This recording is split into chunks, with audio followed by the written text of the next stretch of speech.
Hello students, welcome to Mukherjee tutorial. আগের দিন আমরা দেখেছিলাম অ্যাকাউন্টিং ইকুয়েশন কি এবং অ্যাকাউন্টিং ইকুয়েশনের ফর্মুলা কি। কিন্তু শুধু ফর্মুলা জানলেই হবে না, আমাকে দেখতে হবে যে অ্যাডজাস্টমেন্টগুলো অ্যাকাউন্টিং ইকুয়েশনে কিভাবে যায়। তার জন্য আমি কয়েকটা স্পেশাল ক্যাটাগরির এন্ট্রিগুলো লিখে নিয়েছি, যেগুলোর আমি অ্যাডজাস্টমেন্ট এন্ট্রি কিভাবে হয় সেটা আমি দেখব। তো চলো আমি আগে দেখি যে প্রথমে দেওয়া আছে ফর ক্যাপিটাল ইন্ট্রোডিউস। যদি ক্যাপিটাল ইন্ট্রোডিউস করি তাহলে কি হয় না, জার্নালিটা ক্যাশ টু ক্যাপিটাল, তার মানে কি অ্যাসেট বাড়ছে, দায়ও বাড়ছে। ঠিক সেরকম দায় মানে লায়াবিলিটি, তো লায়াবিলিটির ভিতরে আমি ক্যাপিটাল যদি বাড়ে সেই জন্য এখানে আমি প্লাস করতে পারি, এবং অ্যাসেটও বাড়ে, ক্যাশ আসছে, তাহলে ক্যাশ প্লাস আর ক্যাপিটালও প্লাস। আমি যদি এখানে লিখে দিই যে ক্যাশ আসছে এবং ক্যাপিটাল প্লাস হচ্ছে, সেই জন্য এটাও প্লাস এটাও plus, asset plus liability plus. Next বলছে আমার কি, যে ড্রয়িংস ফর পার্সোনাল ইউজ। যদি পার্সোনাল ইউজের জন্য মালিক কোনো কিছু তুলে নেয় তাহলে কি হবে না, আমার ক্যাপিটাল থেকে তো কমবে জিনিসটা, তাহলে ক্যাপিটাল হবে মাইনাস। এবং এই যে ড্রয়িংস, তাহলে ড্রয়িংস তুলে নিলে কি হবে, যদি ধরো এই ক্যাশটা দিয়েছিল ক্যাশটাই তুলে নিচ্ছে, তাহলে কি হবে, এটাও মাইনাস হবে। তাহলে অ্যাসেটও, যে কোনো অ্যাসেটও যদি তুলে সেই অ্যাসেটটাই মাইনাস হবে, এবং ক্যাপিটাল থেকে তো অবশ্যই মাইনাস হবে। তাহলে কি হবে, এখানে আমি যদি লিখি যে ক্যাপিটাল মাইনাস, এবং ও যে কোনো অ্যাসেট, যা খুশি অ্যাসেট ও তুলতেই পারে, তাহলে অ্যাসেট থেকেও এটা মাইনাস হবে।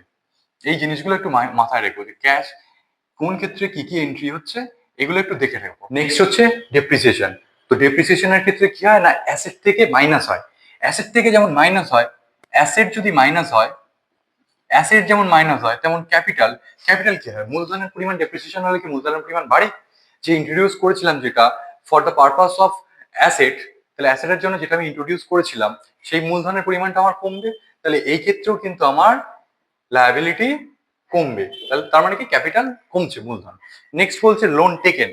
আচ্ছা, লোন টেকেন, আমার একটু নাম্বারিংটা ভুল হয়ে গেছে, এইটা 4 হবে লোন টেকেন, এটা 5, এটা 6, এটা 7, এইটা 8, 9 অ্যান্ড 10। এই 10টা এন্ট্রি আমি নিয়েছি অ্যাডজাস্টমেন্ট। এর এন্ট্রিগুলো কিভাবে হয়, অ্যাডজাস্টমেন্টগুলো কিভাবে হয় আমি দেখে নেব। নেক্সট কি বলছে, যে লোন টেকেন। আচ্ছা, লোন টেকেন, লোন যদি টেক করি আমি, তাহলে কি আমার অ্যাসেটটা মানে কি, ধরো আমি ক্যাশে নিয়েছি লোনটা বা ব্যাংকে, তাহলে কি হবে, প্লাস হবে। তার মানে কি অ্যাসেট প্লাস ক্যাশ, ব্যাংক, যাবতীয় যা কিছু অ্যাসেট কোনগুলো হয় তোমরা মোটামুটি জানো। তাহলে কি হবে, অ্যাসেট যেমন প্লাস হচ্ছে তেমন লোন টেকেন মানে I have to pay in future, তাহলে কি আমার দায় বাড়লো, মানে কি আমার লায়াবিলিটি বাড়লো, তাহলে লায়াবিলিটিও বাড়বে। এখানে আমি লিখতে পারি যে লায়াবিলিটি বাড়বে। ক্যাশ যেমন আমি হাতে পাচ্ছি বলে বাড়ছে, তেমন অ্যাসেট বাড়ছে, তেমন আমার লায়াবিলিটিও বাড়ছে। নেক্সট বলছে পারচেজ অন ক্রেডিট। বাকিতে পারচেজ করলে কি হয়, তোমরা জানো যে purchase account debit two creditors এটা হয়, তাহলে creditors is a example of liability, তাহলে ক্রেডিটর্স অলসো এ লায়াবিলিটি। তাহলে লায়াবিলিটি কি হবে, লায়াবিলিটি বাড়বে, কি বাড়বে না ক্রেডিটর্স বাড়বে, ক্রেডিটর্স বাড়বে, তার মানে লায়াবিলিটি বাড়ছে। লায়াবিলিটি যেমন বাড়ছে তেমন অ্যাসেটও বাড়বে, পারচেজ যদি আমি অ্যাসেট কিনি কোনো কিছু, তাহলে অ্যাসেটও প্লাস হবে। ক্রেডিটর্স প্লাস যেমন হলো, ক্রেডিটর্স মিনস লায়াবিলিটি, তাহলে লায়াবিলিটি যেমন বাড়ছে অ্যাসেটও প্লাস হবে, প্লাস হলো। নেক্সট হচ্ছে পারচেস ইন ক্যাশ। এইখানটায় তোমরা একটা দেখো যে এখানে লায়াবিলিটিতে আমি অলরেডি একটা ক্রস দিয়ে রেখেছি, তার মানে কি লায়াবিলিটিতে কোনো এন্ট্রি হবে না। তাহলে আমরা জানি যে বোথ সাইড সমান হবে অ্যাসেট এবং লায়াবিলিটি, অ্যাকাউন্টিং ইকুয়েশনের ফর্মুলা অনুযায়ী সেটাই, যে অ্যাসেট ইকুয়াল টু লায়াবিলিটি, এটা সবসময় হতে হবে। তাহলে আমি জানি যে পারচেস ইন ক্যাশ এটা কেন কি হয়, দেখো পারচেস করলে আমরা কি হয়, ধরো আমি অ্যাসেট পারচেস করেছি, তার মানে কি asset account debit two cash, এইটা আমি লিখতাম।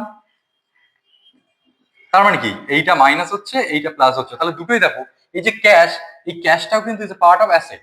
তাহলে আমরা কি লিখবো, এই ক্ষেত্রে ইন দ্য কেস অফ এইটা, এর ক্ষেত্রে হবে দুটো এন্ট্রি হবে একই জায়গায়। কি কি হবে না, একটা অ্যাসেট হবে প্লাস আর একটা অ্যাসেট হবে মাইনাস, যেটাকে আমরা ক্যাশ বলে লিখলাম, এটাকে আমরা কি বলে লিখলাম না ক্যাশ বলে দেখি যে এই অ্যাসেটটাকে। তাহলে এই ক্ষেত্রে কিন্তু দুটো হলো, একটাই ঘরে, অ্যাসেটের ঘরে অ্যাসেট বাড়লো যেমন অ্যাসেট কমলোও তেমন, তাহলে সমান সমান হয়ে গেল, অ্যাকাউন্টিং ইকুয়েশন মিলে গেল আমার। নেক্সট আসছি রিসিভ ইন অ্যাডভান্স। এইখানে একটা মজা আছে, অ্যাডভান্স নিলেই তো সেটা আমার দায় হয়ে যায়। আমি ধরো তোমার থেকে অ্যাডভান্স টাকা নিয়ে রাখলাম, মানে কি তোমাকে আমার সুবিধা দিতে হবে ইন ফিউচারে, তাহলে সেটা আমার একটা চাপ, আমার দায়। সেই জন্য লায়াবিলিটি কি হবে না, লায়াবিলিটি যেমন বাড়বে তেমন রিসিভ ইন অ্যাডভান্স, তাহলে টাকাও তো পাচ্ছেন, তোমার থেকে তো টাকা অ্যাডভান্স দিয়েছে, মিথ্যা কথা লিখতে পারবো না, অ্যাসেটও বেড়েছে। তাহলে অ্যাসেট মানে কি, অ্যাসেট প্লাস হবে। অ্যাসেট যেমন প্লাস হবে তেমন লায়াবিলিটি এটাও বাড়বে, এটাও প্লাস হবে। নেক্সট আবার দেখো এখানটা আমি একটা ক্রস দিয়ে রেখেছি, প্রিপেড।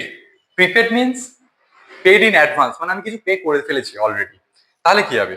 তাহলে প্রিপেড ইন অ্যাডভান্স মানে কি? পেড ইন অ্যাডভান্স যদি আমি করে থাকি তাহলে আমি টাকা দিয়ে ফেলেছি, তার মানে কি প্রিপেড অ্যাকাউন্ট ডেবিট এর জার্নাল হওয়া উচিত ছিল এরকম যে প্রিপেড অ্যাকাউন্ট, প্রিপেড যে কোনো এক্সপেন্সেস হতে পারে, তাহলে সেই ক্ষেত্রে প্রিপেড অ্যাকাউন্ট ডেবিট টু, ধরো ক্যাশে দিয়েছো তুমি টাকাটা, বা যে কোনো অ্যাসেট, ব্যাংক হতে পারে, বিআর হতে পারে, যা খুশি, তাহলে প্রিপেড ডেবিট হবে। তাহলে তার মানে এখানেও দেখো এরকম একটা ইকুয়েশন পেলাম যে দুটো, একটা অ্যাসেট হবে প্লাস আর একটা অ্যাসেট হবে মাইনাস। তাহলে একটা অ্যাসেট হবে প্লাস আর একটা অ্যাসেট হবে মাইনাস। তাহলে এখানেও কিন্তু আমার অ্যাকাউন্টিং ইকুয়েশন মিলে গেল। এখানে ম্যান্ডেটরি না যে লায়াবিলিটি করে আমাকে যেতেই হবে। অ্যাসেটেই যদি প্লাস মাইনাস পজিটিভ নেগেটিভ থাকে তাহলে তো আমার ইকুয়েশন জিরো হয়ে গেল, তার মানে আমার অ্যাকাউন্টিং ইকুয়েশন মানছে ফর্মুলা। নেক্সট আমরা আসবো ইন্টারেস্ট অন ক্যাপিটাল। তারপর ইন্টারেস্ট অন ক্যাপিটালে আমার অ্যাসেট ঘরে ক্রস দেওয়া আছে, তার মানে কি এখানে কোনো এন্ট্রি হবে না। তাহলে কি এন্ট্রি হবে? Interest on capital. এইটা ভালো করে বুঝবে, খুব vital point. Interest on capital এবং ইন্টারেস্ট অন ড্রয়িংস ম্যাক্সিমাম স্টুডেন্টদের ভিতরে গুলিয়ে যায় যে কনসেপ্টটা, সেটা হচ্ছে interest on capital and interest on drawings. এই দুটো খুব ভালো করে বুঝে নাও। দেখো ইন্টারেস্ট অন ক্যাপিটাল তার মানে কি? মূলধনের উপর সুদ। বলতো মূলধনের উপর সুদ দিলে মূলধন বাড়বে না কমবে? মূলধনের উপর যদি সুদ পাই তাহলে মূলধনের পরিমাণটা বাড়বে। তাহলে মূলধন যদি বাড়ে তার মানে আমি জানি যে ক্যাপিটাল প্লাস হলো। খুব ভালো কথা, ক্যাপিটাল প্লাস হলো। তাহলে কমলো কি? এবারে ইন্টারেস্টটা কে দেয়? ইন্টারেস্ট তো ব্যবসা দেয়, মালিক থরি না পকেট থেকে দেয়, দেয় তো বিজনেস। আমরা তো বিজনেসের খাতায় হিসাব রাখি, এটা আমরা জানি সেপারেটেড এন্টিটি যখন পড়েছিলাম। তাহলে কি হবে? বিজনেসের এটা একটা খরচও বটে যে ইন্টারেস্ট অন ক্যাপিটাল দিতে গেলে যেমন ক্যাপিটালটা বাড়ছে ব্যবসায়, তেমন কি হয় না বিজনেসের একটা সুদ প্রদান, এই সুদ বাবদ যে খরচ এটা তো বিজনেস করে।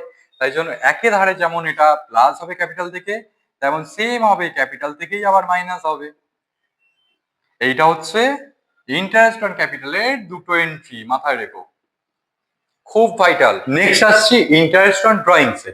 দেখো interest on drawings is not equal to drawings for personal use, এই দুটো কিন্তু আলাদা, খুব ভালো করে মাথায় রেখো। তাহলে ইন্টারেস্ট অন ড্রয়িংস এর ক্ষেত্রে আমি কি করব? দেখো মূলধনের উপর সুদ, এই যে ইন্টারেস্ট অন ড্রয়িংস যেটা উত্তোলন, উত্তোলনের উপর, সরি মূলধন না, এটা উত্তোলনের উপর সুদ। তাহলে যে সুদটা দিচ্ছে এটা কি হবে না ক্যাপিটাল থেকে মাইনাস হবে। ঠিক সেরকম এই যে ক্যাপিটাল থেকে মাইনাস, এই সুদটা তো বিজনেস দিচ্ছে বিজনেসকে, এই যে ড্রয়িংস এর উপরে সুদ, সেই জন্য এটা কি হবে? মূলধনের উপর আবার সুদ যাওয়ার জন্য মূলধনটা প্লাসও হবে। যে উত্তোলন ড্রয়িংসটা সেটার উপরে প্লাস হবে, যে কারবারের কি না কারবারের রেভিনিউ বৃদ্ধি পাচ্ছে, তার জন্য এই যে ইন্টারেস্ট অন ড্রয়িংস কারবারের রেভিনিউ বৃদ্ধি পাচ্ছে, সেই জন্য এটা কি হবে? ক্যাপিটালের সঙ্গে আবার প্লাসও হবে। তাহলে সুদের জন্য হচ্ছে মাইনাস আর রেভিনিউ বৃদ্ধি পাচ্ছে বলে হলো প্লাস। এই দুটো পয়েন্ট খুব ভাইটাল, এগুলো দেখে রেখো। তাহলে এখানটাতেও কোনো এন্ট্রি হচ্ছে না। আজকে এই পর্যন্তই। আশা করি এগুলো সবাই বুঝতে পেরেছো এবং এগুলো বাড়িতে ভালো করে প্র্যাকটিস করো। Thank you.